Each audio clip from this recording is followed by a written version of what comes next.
Good morning everyone. आज हम grammar का नया टॉपिक उपसर्ग लेने जा रहे हैं। उपसर्ग समझने से पहले हम लोग थोड़ा सा पिछली कक्षा में किया गया ग्रामर का पोर्शन हल्का सा रिवाइज करेंगे ताकि आपको उपसर्ग समझने में ज्यादा प्रॉब्लम ना आए। बेटा, अगर आपको याद हो तो हमने पिछली कक्षा में पढ़ा था कि वर्णों के मेल से शब्द बनते हैं, शब्दों के मेल से वाक्य बनते हैं और इन सब के अलग अलग भेद होते हैं। आज हम शब्दों के बारे में थोड़ा सा रिवाइज करेंगे। आपको याद होगा कि शब्दों का वर्गीकरण 4 प्रकार से किया गया है। सबसे पहले आता है स्रोत के आधार पर, सेकंड नंबर आता है रचना के आधार पर, थर्ड नंबर आता है आपका प्रयोग के आधार पर और फोर्थ नंबर आपका आता है अर्थ के आधार पर। आपको याद होगा कि स्रोत के आधार पर 3 पॉइंट्स आते हैं: तत्सम, तद्भव, देशज या विदेशज। और रचना के आधार पर भी 3 ही पार्ट्स आते हैं: रूढ़, यौगिक, योग रूढ़। रिमेंबर, प्रयोग के आधार पर 2 पॉइंट्स आते हैं, यानी 2 भेद होते हैं इसके। पहला विकारी और दूसरा अविकारी। विकारी में आपको ध्यान हो कि जो शब्द लिंग, वचन, काल के कारण चेंज होते हैं वो विकारी शब्द कहलाते हैं और जो शब्द लिंग, वचन, काल के कारण चेंज नहीं होते वो अविकारी शब्द कहलाते हैं।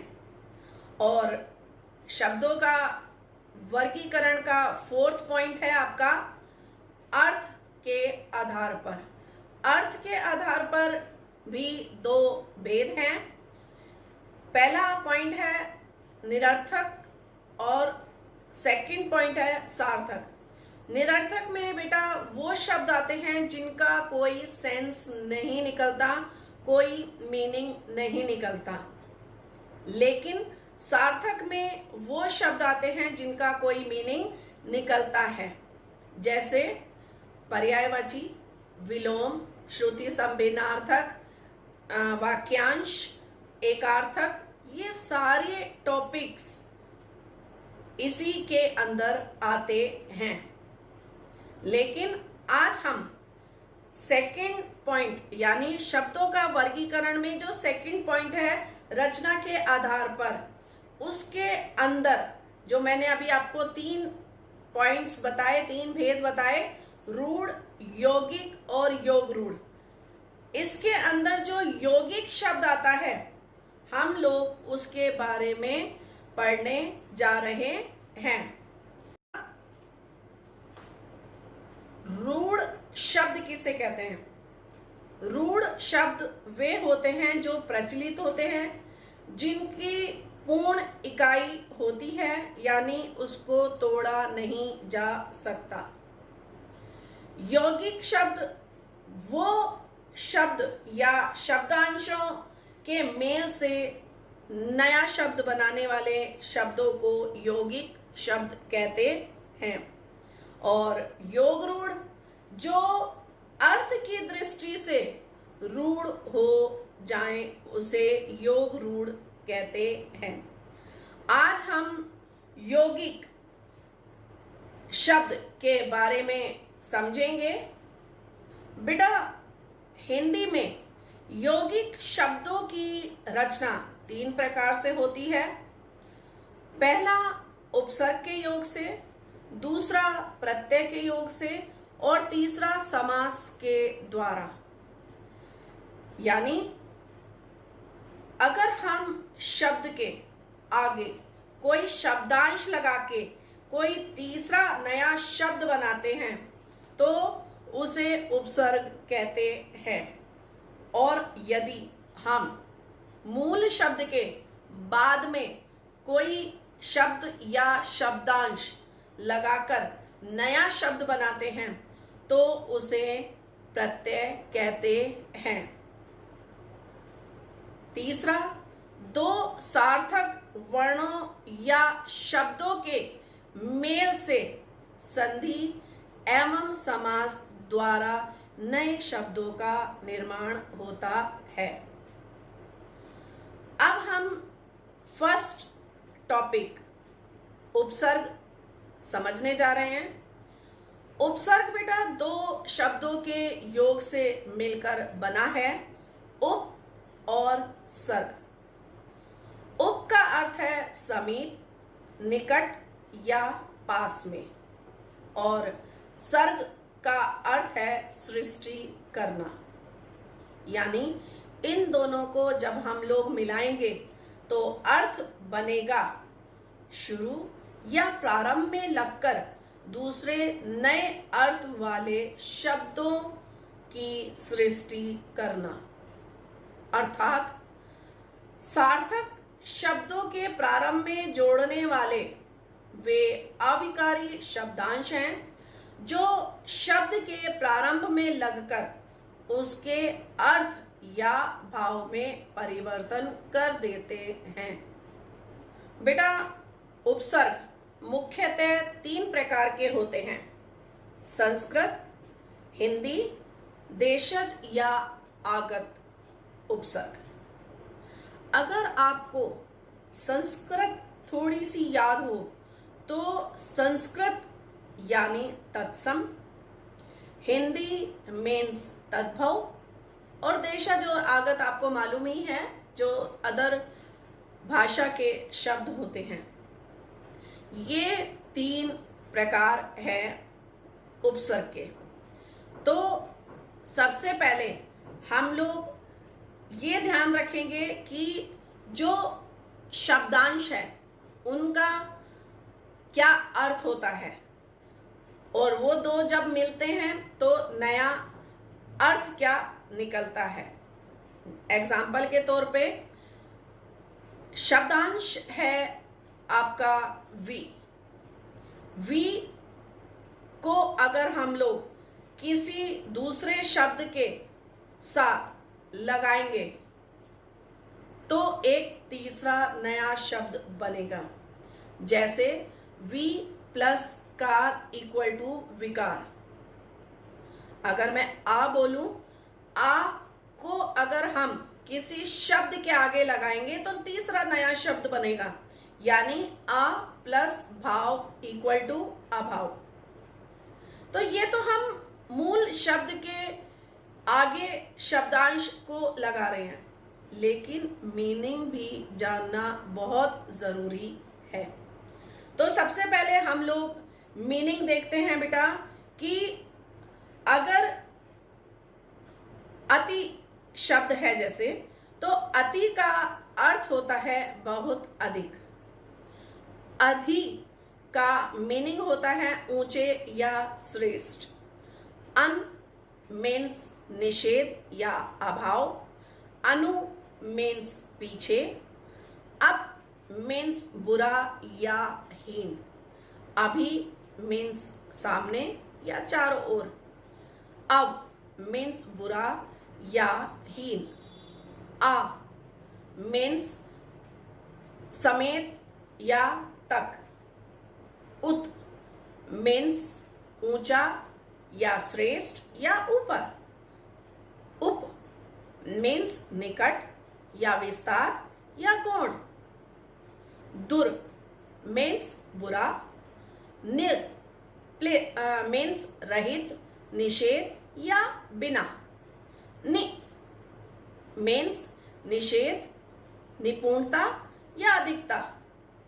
परा मीन्स विपरीत। परि मीन्स चारों ओर।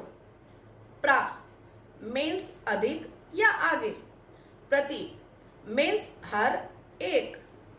वि जैसे मैंने एग्जांपल दिया था अभी, मीन्स विशेषता या विभिन्नता या अभाव।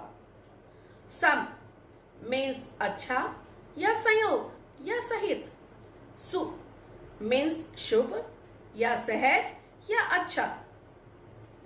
आ मीन्स जैसे मैंने अभी एग्जाम्पल दिया था, आ मीन्स अभाव या निषेध। अध मीन्स आधा।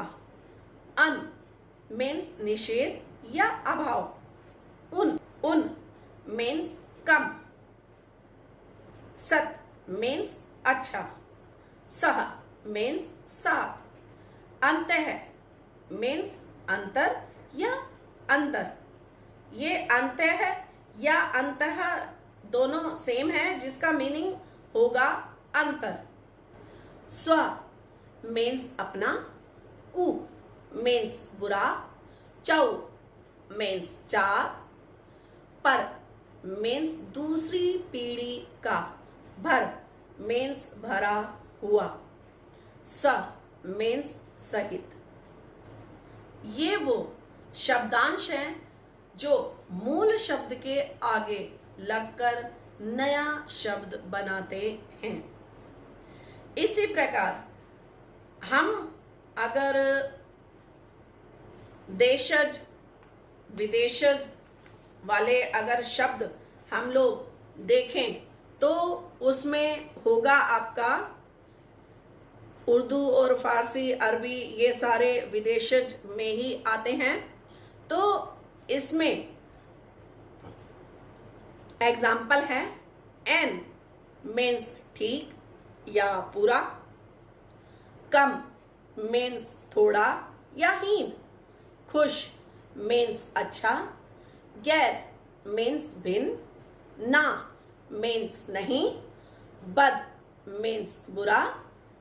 बे मीन्स अभाव। ला मीन्स बिना। हम मीन्स साथ। हर प्लस प्रत्येक। तो ये वो अर्थ हैं जो शब्दांश के होते हैं।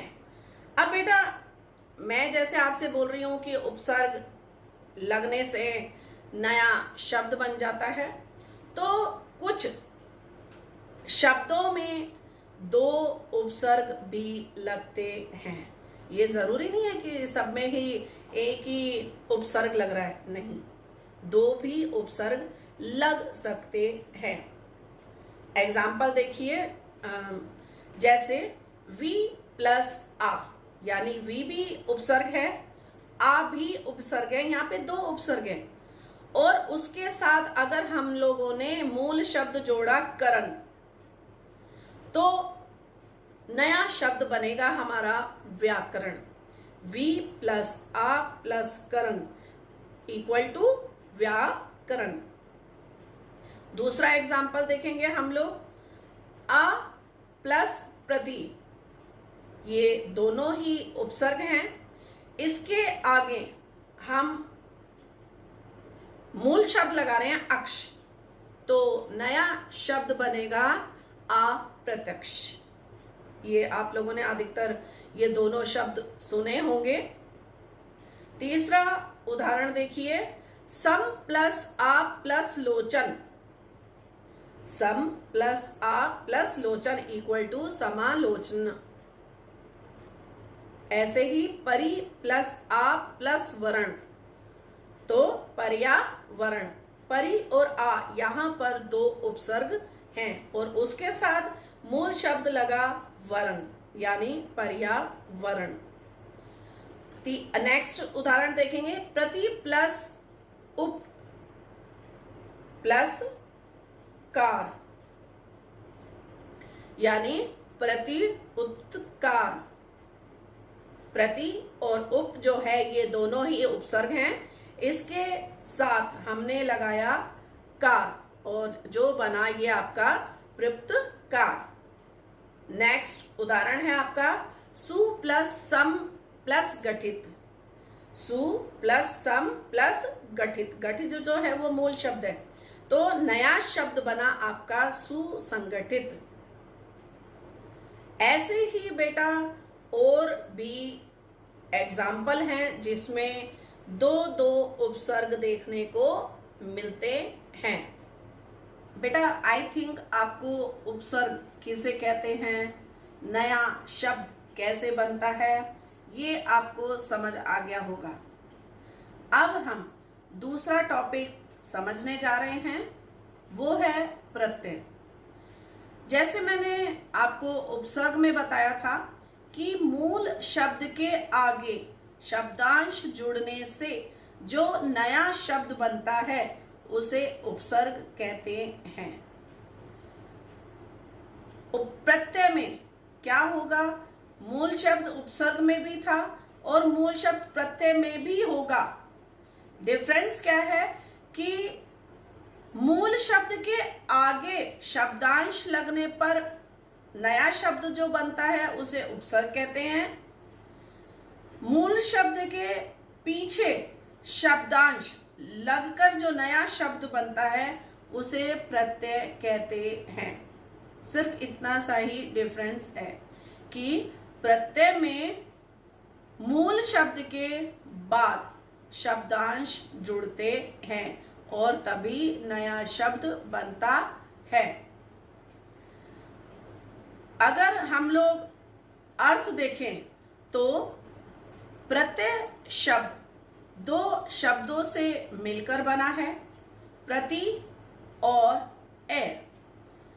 यहां प्रति शब्द का अर्थ है साथ में, बाद में, और ए का अर्थ है चलने वाला। तो अर्थ होगा बेटा शब्दों के साथ या बाद में चलने वाला शब्दांश, यानी बाद में लगने वाला शब्दांश। तो बेटा उपसर्ग की बात तो हम लोग पहले कर चुके हैं।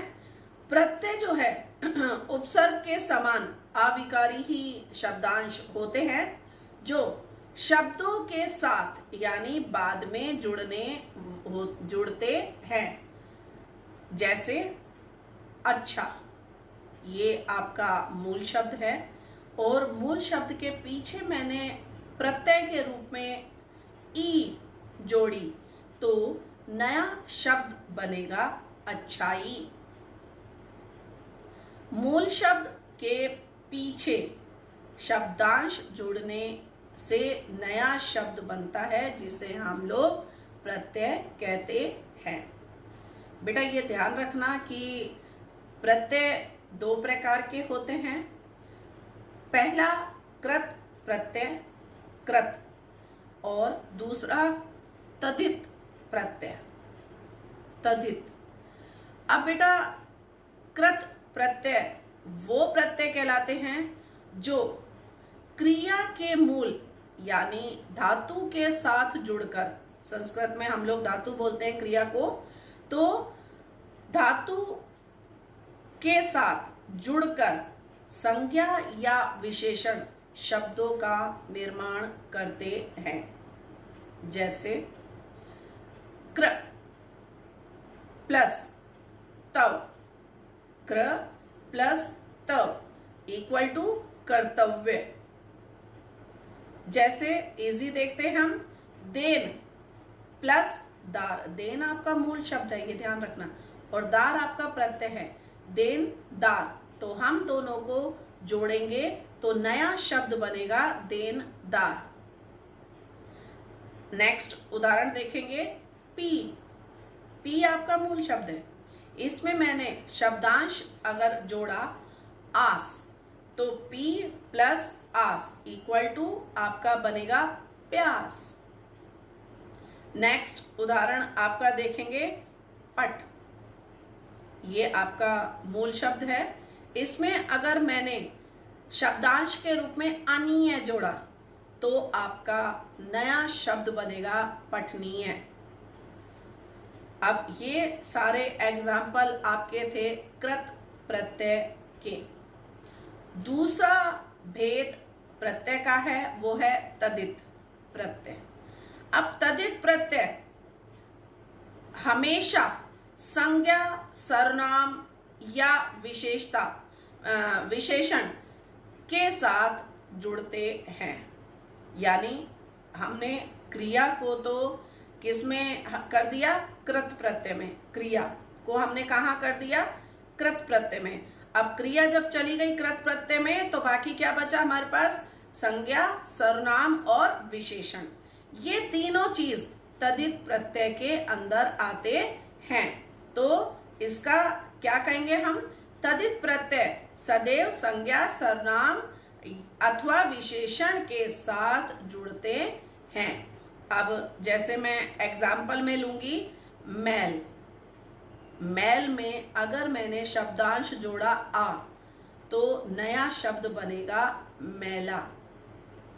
नेक्स्ट उदाहरण, गर्भ। अगर इसमें मैं प्रत्यय जोड़ूंगी इला तो नया शब्द बनेगा हमारा गरीला। अगर मैं सुनार लूं, सुनार में इन प्रत्यय जोड़ा तो सबको मालूम है कि सुनार में इन जोड़ने पर नया शब्द क्या बनता है? सुनारिन। और अगर मैं गरम, ये भी इजी है, गरम मूल शब्द है, इसमें मैंने प्रत्यय अगर जोड़ा आहट तो नया शब्द बनेगा गर्माहट। तो आपको आई थिंक दोनों भेद समझ आ गए होंगे। इनके अलावा कुछ प्रत्यय और भी हैं, जैसे आई, आकू, अन, आहट, आवट, ई, ऊ, और भी कई प्रत्यय हैं जिनको लगाने से नया शब्द बनता है। आपको प्रत्यय में ये ध्यान रखना होगा कि इसमें शब्दांश पीछे जुड़ते हैं। दूसरी बात, इसके दो भेद होते हैं, कृत प्रत्यय और तदित प्रत्यय। कृत प्रत्यय में क्रिया आती है, यानी क्रिया के साथ जुड़कर जो नया शब्द के रूप में संज्ञा या विशेषण बनाते हैं वो इसमें आते हैं। अब तदित प्रत्यय में संज्ञा, सर्वनाम और विशेषण के साथ जुड़ने पर नया शब्द बनता है, उसे प्रत्यय, तदित प्रत्यय कहते हैं। बेटा और भी प्रत्यय हैं, जैसे ता, नी, आ, आनी, इला, कार, दार, पन, वा, वाला, इमा, इय, ई, तम, त्व, अनीय, वान, इक, अक, ता, ना, पा, वाई, अंतय, अनीय। अगर हम लोग इन, और भी हैं प्रत्यय तो, लेकिन अगर हम लोग इन शब्दों, नया शब्द जैसे हम बनाना चाहें इन शब्दांशों के माध्यम से, तो अगर हम ता शब्द अगर लेते हैं तो ता एक शब्दांश है, और शब्दांश से हम नया शब्द अगर बनाएं तो बनेगा मरता, बहता, खाता। ओके। और अगर नी प्रत्यय से अगर हम लोगों को नया शब्द अगर बनाना होगा तो हम लिखेंगे ओढ़नी, मरनी, मथनी। और अगर आ प्रत्यय लगाकर नया शब्द बनाना है तो जैसे ठंडा, प्यासा, मैला, भटका, सोचा, समझा, बहुत सारे शब्द बन जाएंगे। और अगर आना शब्द से नया शब्द बनाए तो, अब आना जो शब्द है ये ध्यान रखना, मूल शब्द हमें निकालना होगा या लगाना होगा। अगर हम लोग, जैसे हमने अलग विग्रह करने के लिए भी कहते हैं, तो मैं एक एग्जाम्पल ले रही हूँ, जुर्माना।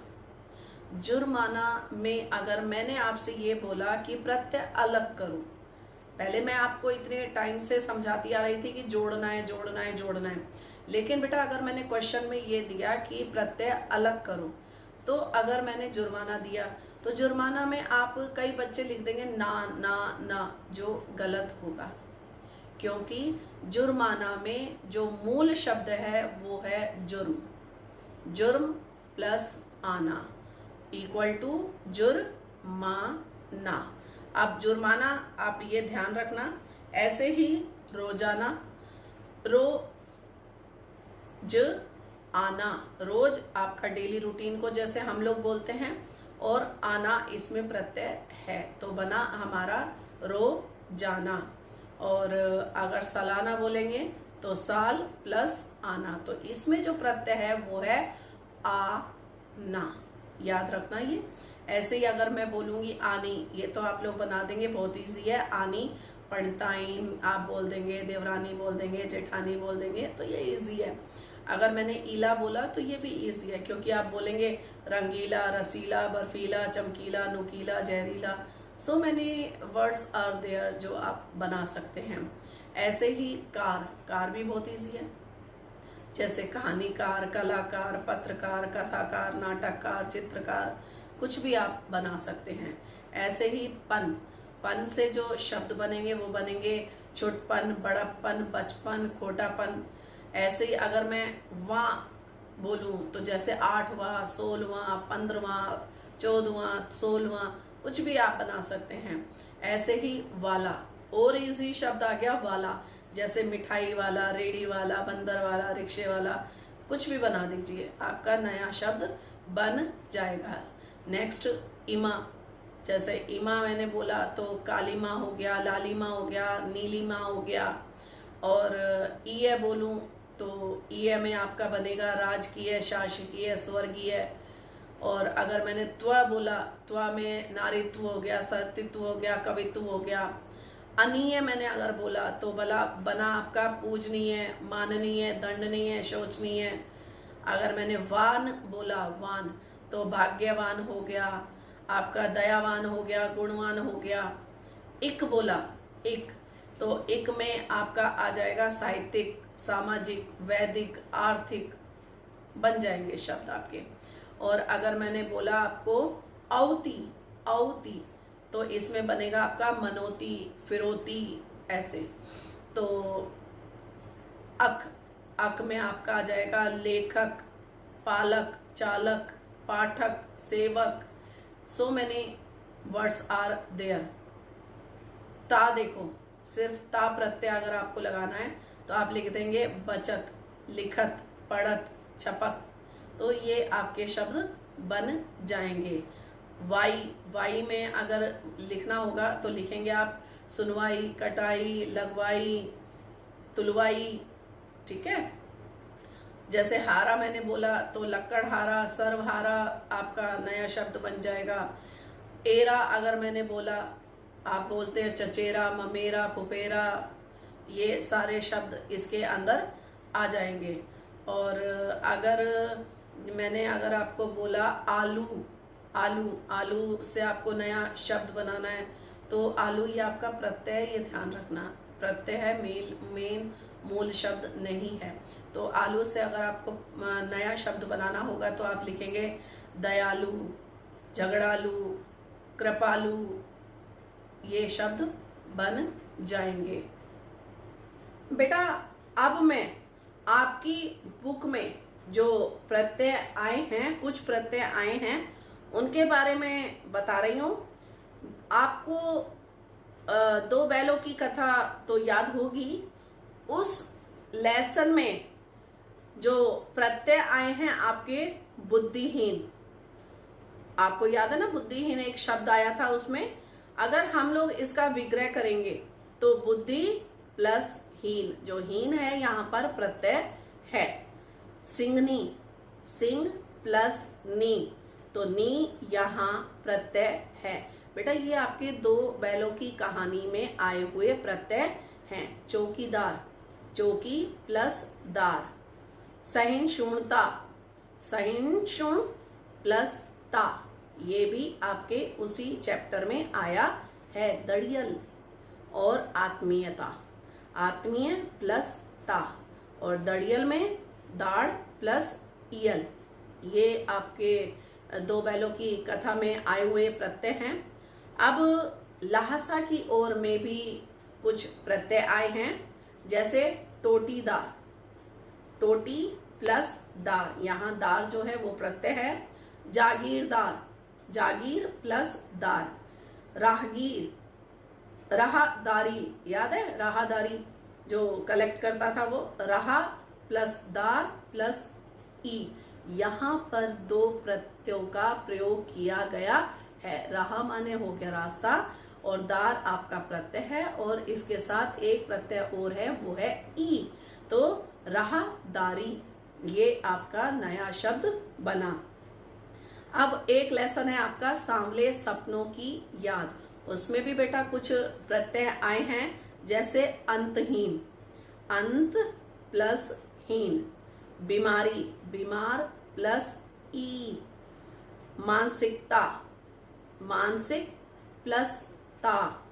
संगीत में, संगीत प्लस में।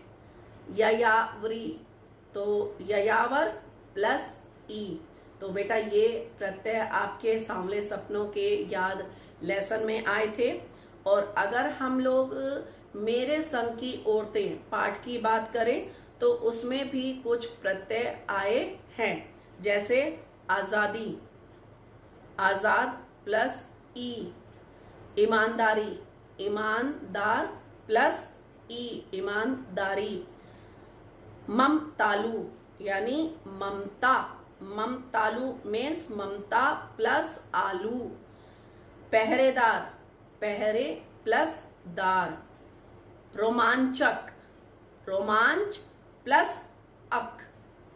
निष्पक्षता, निष्पक्ष प्लस ता। निजित्व, निज प्लस त्व। नारीवाद, नारी प्लस वाद। तो बेटा ये कुछ एग्जाम्पल थे जो आपकी बुक में प्रत्यय दिखाए गए हैं, बताए गए हैं। तो आई थिंक और भी आप लोग प्रत्यय देखेंगे, समझ आ गया होगा आपको कि प्रत्यय किसे कहते हैं, यानी मूल शब्द के पीछे जुड़ने वाले शब्दांशों को मिलाकर जो नया शब्द बनता है वो तो नया शब्द हो गया, लेकिन जो हम शब्दांश जोड़ते हैं उसे प्रत्यय कहते हैं। रिमेंबर, शब्दांशों को प्रत्यय कहते हैं।